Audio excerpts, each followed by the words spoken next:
Good morning students, आप सभी का रुद्र एकेडमी में यूट्यूब चैनल पर स्वागत है।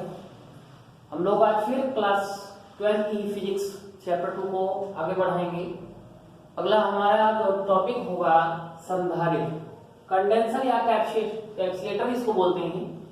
तो संधारित्र या कैप्सुलेटर है क्या, पहले तो ये जानेंगे। तो आप लोग देखते होंगे कि कैप्सुलेटर क्या है। एक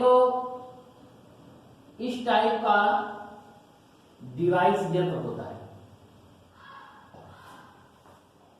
जो कि आप लोग देखते हैं कि पंखा जो आपके घरों में लगा होता है उसमें एक सफेद सफेद जो है इस टाइप का जो है छोटा सा डिवाइस लगा होता है जिसको ही कंडेंसर बोलते हैं। ये कंडेंसर है क्या, इसकी वर्किंग क्या है, इसको समझेंगे। हमारे जो घर की लाइट सप्लाई होती है उसमें बहुत ज्यादा धारा का फ्लो नहीं होता है। कोई भी उपकरण को चलने के लिए उसको एक अधिक ऊर्जा की आवश्यकता होती है स्टार्ट होने के लिए। जब स्टार्ट हो जाता है तब तो फिर चलता ही रहता है, लेकिन चलने के लिए, स्टार्ट होने के लिए एक अधिक ऊर्जा की आवश्यकता होती है। जैसे कि कोई व्यक्ति है बोझा उठाता है, तो बोझा जब उठा के कोई अगर सहयोग दे रहा है उसको उठा के उसके ऊपर रख दे रहा है तो देखेंगे कि वो जो है बोझे को आराम से लाद करके जो है चला जाता है, लेकिन उठाने में उसको जो है उतनी एनर्जी नहीं हो पाती है कि वो अपने आप से उठा पाए। वैसे ही एक उपकरण है, एक ऐसी समायोजन है, एक ऐसी डिवाइस है जिसका नाम है संधारित्र, और ये उपकरणों को चलाने में सहायक होता है। जो पंखा है, तो फैन है हमारा, मान लीजिए कि जो पंखा है, फैन है, उसको जो है करंट केवल मिल रहा है 3 एम्पियर का, और उसको स्टार्टअप करने घूमने के लिए चाहिए कम से कम 20 एम्पियर। तो 20 एम्पियर कब इसको मिलेगा? 20 एम्पियर जब तक मिलेगा नहीं, इसकी मोटर जो है रनिंग पर नहीं आएगी। तो कंडेंसर एक जो समायोजन है ये करता क्या है कि बिना किसी चालक के, मतलब कि पंखा है, अब ये नहीं कि पंखा है मान लीजिए इतना छोटा है, करंट इसको जा रहा है, अब हम सोचें कि इसका जो है पंखे को अगर हम मोटर को बड़ी कर दें तो ये है शायद चलने लगे, ज्यादा करंट जाने लगेगा तो ये चलने लगे, ऐसा नहीं है। तो चालक के बिना आकार को बदले, ये चालक के आकार को भी नहीं बदलता, और बिना बदले उसकी क्या कह रहा है, कह रहा है किसी चालक के आकार को बिना बदले उसकी धारिता, धारिता मतलब कैपेसिटी, क्षमता, कैपेसिटेंस, जो क्षमता है उस क्षमता को बढ़ाने के लिए जो एक समायोजन किया जाता है उसे ही संधारित्र कहते हैं। तो यानी जो संधारित्र है बेटा, आपका कैपेसिलेटर है जो क्षमता को बढ़ा रहा है किसी पंखे की। मान लीजिए जो फैन है हमारा, वो फैन को चलने के लिए, यानी तो करंट जा रहा उसमें, उस करंट को और बढ़ा देता है, तो ये डिवाइस लगाई जाती है। तो ऐसे समायोजन को हम लोग क्या कहते हैं, संधारित्र कहा जाता है। अब इसके अंदर इसका वर्किंग क्या है इसकी, ये एक बार जो चार्ज हो गया, अगर एक बार एक कैपेसिटर आपका कंडेंसर चार्ज हो गया तो फिर इसमें करंट की सप्लाई नहीं होगी, फिर ये एक बार चार्ज हो जाएगा तो ये धारा नहीं देता है, धारा इसमें रुक जाती है, लेकिन ये झटका, जब कोई चीज छुओ तो झटका मार देता है। ये कैपेसिटर में भी करंट होता है, ये चार्ज हो जाता है तो ये करंट बहुत तेज मारता है, झटका मारता है। जैसे झटका लग जाए तो कोई चीज झटके से क्या होती है, दूर जाती है बिल्कुल।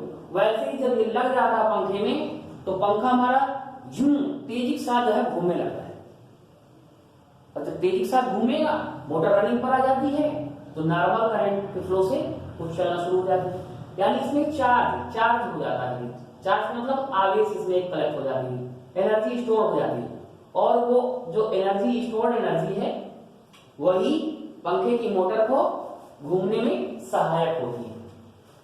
तो ये तो रही हमारी परिभाषा कि किसी चालक के आकार को बिना बदले उसकी धारिता बढ़ाने के लिए, यानी कैपेसिटी को बढ़ाने के लिए एक ऐसा जो समायोजन है, जो समायोजन किया जाता है उसे ही संधारित्र कहते हैं। अब संधारित्र का मुख्य कार्य क्या है?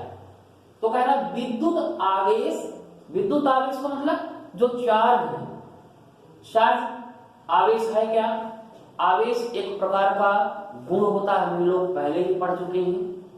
कैसा गुण? जो किसी भी वस्तु में इलेक्ट्रॉनों की कमियां अधिकता का निर्धारण कराता है, यानी या तो उससे इलेक्ट्रॉन बाहर करेगा और या तो उससे इलेक्ट्रॉन उसमें इंटर कराएगा, जोड़ेगा। तो आवेश अथवा विद्युत ऊर्जा यानी इलेक्ट्रिक जो एनर्जी है उसको संचित करना। कहने का मतलब कहीं से इलेक्ट्रॉन या जो चार्ज है इसके अंदर संचित हो जाते हैं, ऊर्जा स्टोर हो जाती है, यही इसका मुख्य कार्य है। और ये बाद में जो भी डिवाइस है, चाहे हमारा सबमर्सिबल पंप वाली मोटर हो या चार्जर के डिवाइस भी जो होते हैं, चार्जर जिसे चार्ज किए जाते हैं उसमें भी कैपेसिटर, छोटे छोटे कैपेसिटर लगे होते हैं, कैपेसिटेंस।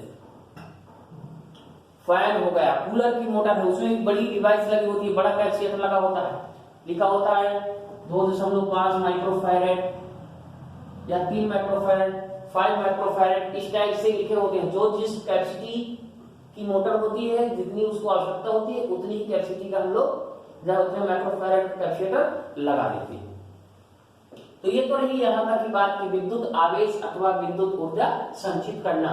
अब कह रहा है इसके आवेशित होने के बाद, जब एक बार ये चार्ज हो जाता है, आवेश हो जाता है, तो कह रहा है इससे कोई धारा नहीं प्रवाहित होती, यानी इसमें फिर करंट एक बार जब करंट गया, ये चार्ज हो गया, चार्ज होने के बाद फिर से करंट ये झटका बस देता है, बाकी इसमें करंट जो है फिर नहीं फ्लो होता।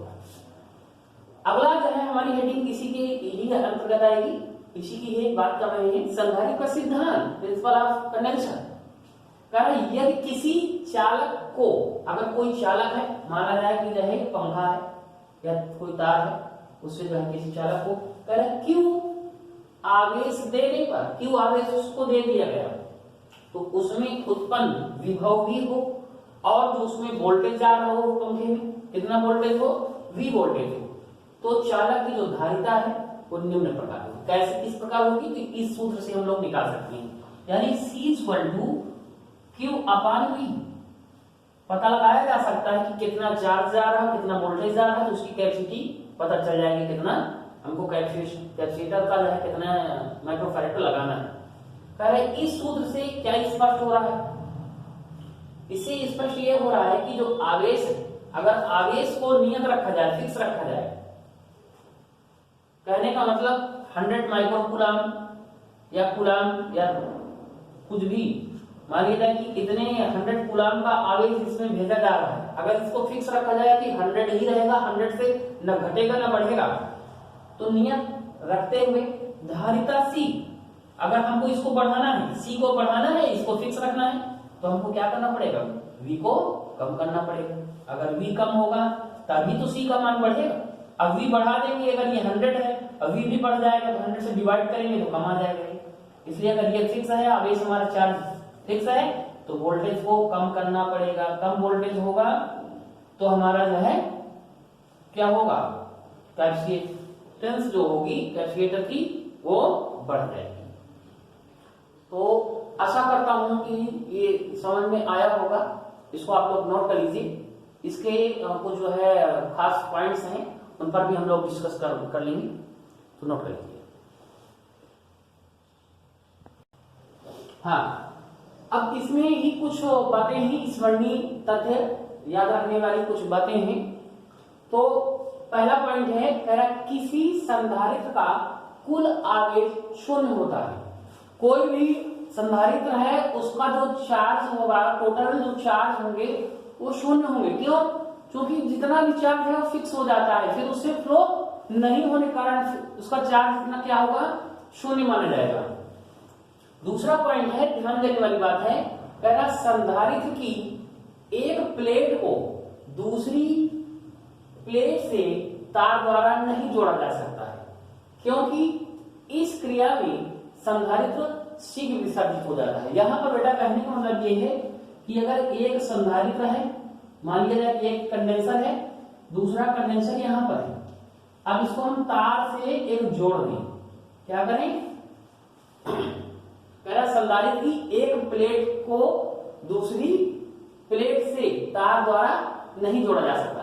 ऐसे भी कर सकते हो या खाली ऐसे ही कर दिया जाए कि ये मान लीजिए जाए कि एक प्लेट ये प्लस की है और दूसरी माइनस की है। अब कहा जाए कोई एक तार लिया जाए, इनसे दोनों को इनको टच करा दिया जाए। अगर टच करा दिया जाएगा, जोड़ दिया जाएगा, तो क्या होगा, इसका जो चार्ज है वो माइनस वाले में कर जाएगा।